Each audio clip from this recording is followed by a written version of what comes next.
प्रिय छात्र, education point BHG में आपका स्वागत है। आज हम लोग मैथमेटिक्स का तीसरा चैप्टर में प्रयोग होने वाले महत्वपूर्ण सूत्र के बारे में हम लोग सीखेंगे।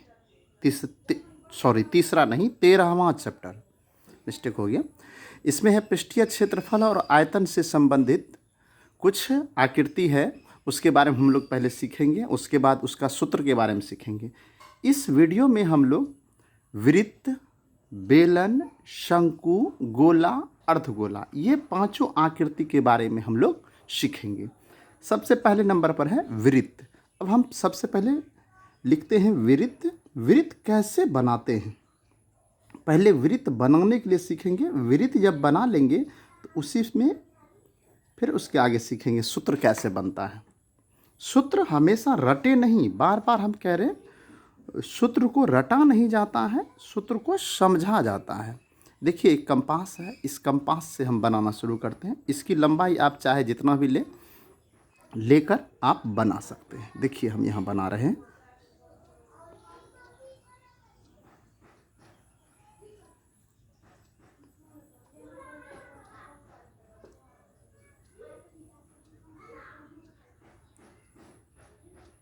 सुई को बीच में रखकर ऐसे यदि हम घुमाते हैं तो ये वृत्त बन गया। ये जिस तरह का आकृति बना है, इस आकृति को हम वृत्त कहते हैं। इंग्लिश में इसे सर्कल बोलते हैं। ठीक, सर्किल। अब देखिए जहाँ पे इस जगह हम सुई रखे थे, इसको केंद्र बोलते हैं, इंग्लिश में से सेंटर बोलते हैं। ये क्या हो गया? केंद्र। अब समझिए ये चारों बगल जो घुमा हुआ लाइन है, इस लाइन को परिधि कहा जाता है। इस लाइन को क्या बोला जाता है? परिधि।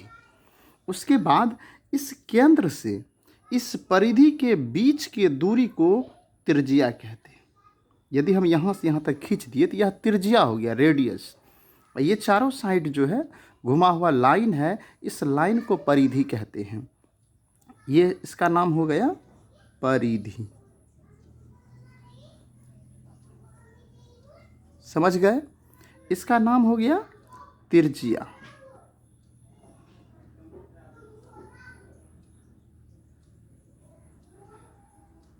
क्लियर?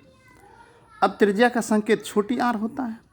यदि इस यहाँ से ऐसे खींच दें तो ये व्यास हो जाएगा, यानी इधर भी खींचेंगे तो केंद्र से यदि यहाँ तक का दूरी लेंगे तो ये त्रिज्या कहलाएगा। लेकिन यहाँ से यहाँ तक यदि खींचा जाए तो ये व्यास बन जाएगा। क्लियर हो गया? अब इस पूरा ये आकृति कितना जगह छेका है, उस जगह के माप को क्षेत्रफल कहते हैं।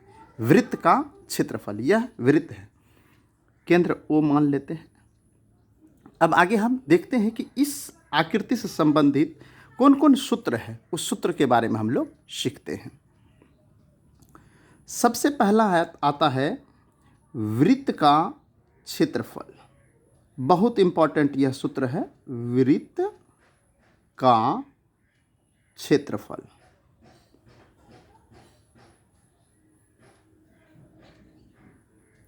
वृत्त का क्षेत्रफल, यहाँ जगह कम है इसलिए मैं यहाँ लिख देता हूँ पाई आर स्क्वायर। ये आर हो गया त्रिज्या।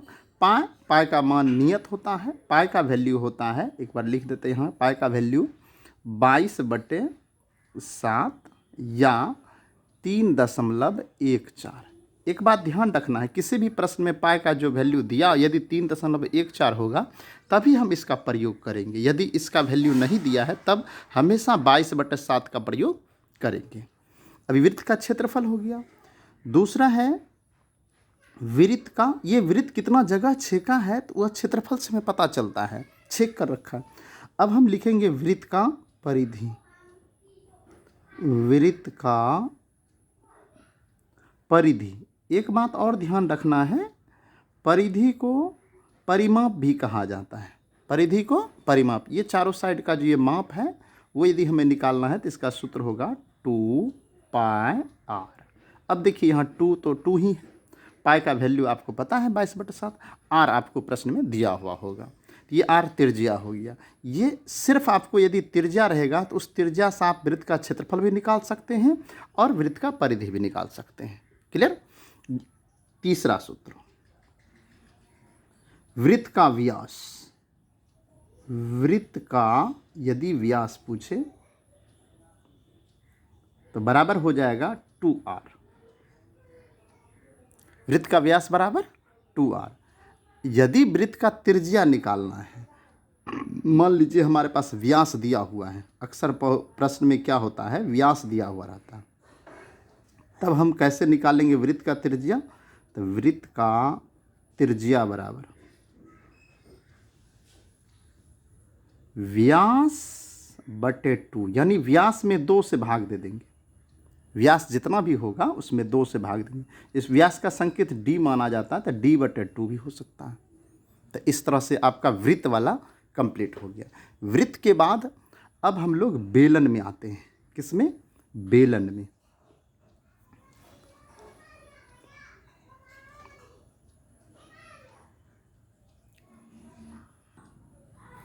अब बेलन लिख दिए, बेलन को इंग्लिश में सिलेंडर बोला जाता है। अब बेलन का आकृति कैसा होता है, एक हम उदाहरण में आपको दिखाते हैं। यह गिलास देखिए, गिलास देख रहे हैं, गिलास को यदि हम ऐसा रख देते हैं तो ये बेलन के जैसा बन गया। ये देखिए गोल है, देख रहे हैं, ये बेलन है। ये क्या है? बेलन है। दोनों साइड में वृत्त के जैसा है, देख रहे हैं। तो इस तरह का बेलन होता है। हम यदि बेलन ऐसे बना दें,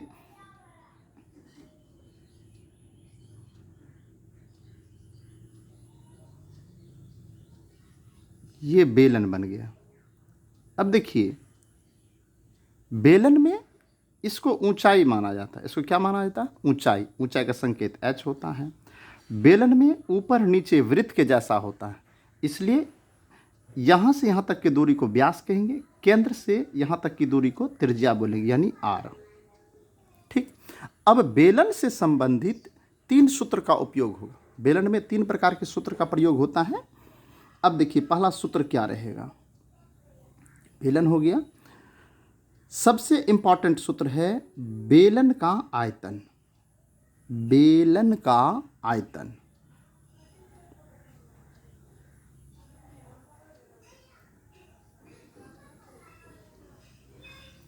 बेलन का आयतन बराबर होता है पाई r स्क्वायर h। r हो गया बेलन का त्रिज्या, h हो गया बेलन का ऊंचाई। अब दूसरा इंपॉर्टेंट सूत्र क्या है? बेलन का वक्र पृष्ठीय क्षेत्रफल, यानी चारों साइड, ये जो गोल वक्र मतलब टेढ़ा क्षेत्रफल, बेलन जो चारों साइड घुमा हुआ है उसका क्षेत्रफल निकालना। ऊपर नीचे वाला को छोड़कर वृत्त के जैसा जो भाग है उस भाग को छोड़, बेलन के वक्र सतह का क्षेत्रफल। वक्र सतह का क्षेत्रफल। क्षेत्रफल 2 तरह का होता है, संपूर्ण पृष्ठीय क्षेत्रफल और वक्र सतह का क्षेत्रफल। तो वक्र सतह का जब भी पूछेगा तो हम वहाँ क्या लिखेंगे? 2 पाई r h। क्या लिखेंगे? 2 पाई r h। ये वक्र सतह का क्षेत्रफल हो गया। जब संपूर्ण का पूछा जाएगा, बेलन के संपूर्ण पृष्ठीय क्षेत्र, बेलन के संपूर्ण पृष्ठीय क्षेत्रफल का मतलब क्या हुआ? वक्र सतह का जो क्षेत्रफल होता है 2 पाई r h, ये वक्र सतह का क्षेत्रफल हुआ। संपूर्ण मतलब हुआ पूरा सतह। अब इसमें 2 सतह है, एक ऊपर में वृत्त के जैसा और नीचे में भी वृत्त के जैसा, तो 2 वृत्त हो गया। इसमें हो जाएगा 2 पाई r स्क्वायर। एक वृत्त का क्षेत्रफल होता है पाई r स्क्वायर, और 2 वृत्त है तो 2 पाई r स्क्वायर। अब हमेशा इतना याद नहीं रखना, आपको समझने के लिए हम यहाँ पे लिखे हैं। याद रखने के लिए आपको क्या करना है? दोनों में देखिए 2 इसमें भी है, पाई इसमें भी है, r इसमें भी है, r इसमें भी है, तो 2 पाई r को कॉमन ले लेंगे। 2 पाई r कॉमन ले लेंगे तो यहाँ बच जाएगा h प्लस इसमें बच जाएगा r। यह सूत्र बन गया। आपको यह सूत्र याद रखना है। ऐसे यह सूत्र आया कहाँ से, हम इसके माध्यम से हम आपको समझा दिए ये कैसे आया। 2 पाई r h तो वक्र सतह का हो गया। बेलन में दोनों तरफ होता है वृत्त के जैसे ये वाला और ये वाला हिस्सा, तो एक वृत्त का क्षेत्रफल पाई r स्क्वायर होता है, तो 2 वृत्त है तो 2 पाई r स्क्वायर हो जाएगा। दोनों में से कॉमन ले लिए, ये सूत्र बन गया बेलन के संपूर्ण पृष्ठीय क्षेत्रफल का। अब हम लोग देखेंगे शंकु का। अब तीसरा आकृति है शंकु। शंकु के बारे में सीखते हैं। शंकु को कैसे बनाया जाता है? शंकु आइसक्रीम हम लोग अक्सर खाते हैं, इस टाइप का बना होता है, या बच्चों का जो बर्थडे होता है तो उसमें इस तरह का टोपी होता है, इस तरह की आकृति को शंकु कहते हैं। ये शंकु बन गया। अब इस शंकु में आपको समझना क्या है, नीचे वाला जो हिस्सा है वो वृत्ताकार होता है, तो वृत्ताकार है तो इसमें त्रिज्या भी होगा, तो ये शंकु का आर हो गया। यहाँ से यहाँ तक की जो ऊंचाई है वह शंकु का एच हो गया, ये शंकु का एच हो गया और शंकु का त्रिज्या हो गया। अब इस साइड में जो तिरछी ऊंचाई है, तिरछी ऊंचाई को तिर्यक ऊंचाई कहते हैं, इसे एल से सूचित किया जाता है। तिरछी ऊंचाई को तिर्यक ऊंचाई कहते हैं, जिसे एल से सूचित किया जाता है। अब इसमें हम इसका सूत्र देखते हैं, तो तिर्यक ऊंचाई बराबर सूत्र क्या होता है, सबसे मोस्ट इंपॉर्टेंट सूत्र है तिर्यक ऊंचाई बराबर। तिर्यक ऊंचाई को एल से सूचित किया जाता है, तो ऐसा हम लिख सकते हैं, एल यहाँ भी लिख दिया, यहाँ एल लिखना था, अब यहाँ लिखेंगे root under h square plus r square, ये तिर्यक ऊंचाई का सूत्र हो गया। अब 2 नंबर में दूसरा क्या सूत्र है, शंकु का आयतन, शंकु का आयतन बराबर, शंकु का आयतन बराबर क्या होगा, 1/3, बेलन का आयतन जो होता है वही लिख देंगे, 1/3 अब पाई आर स्क्वायर एच, आर भी समझ गए, एच भी समझ गए। अब नेक्स्ट है शंकु का वक्र पृष्ठीय क्षेत्रफल, शंकु का वक्र पृष्ठीय क्षेत्रफल बराबर होता है पाई आर एल। अब देखिए पाई समझ रहे हैं, इसका वैल्यू नियत है, आर त्रिज्या हो गया, एल हो गया तिरछी ऊंचाई, तिर्यक ऊंचाई, क्लियर। अब चौथा है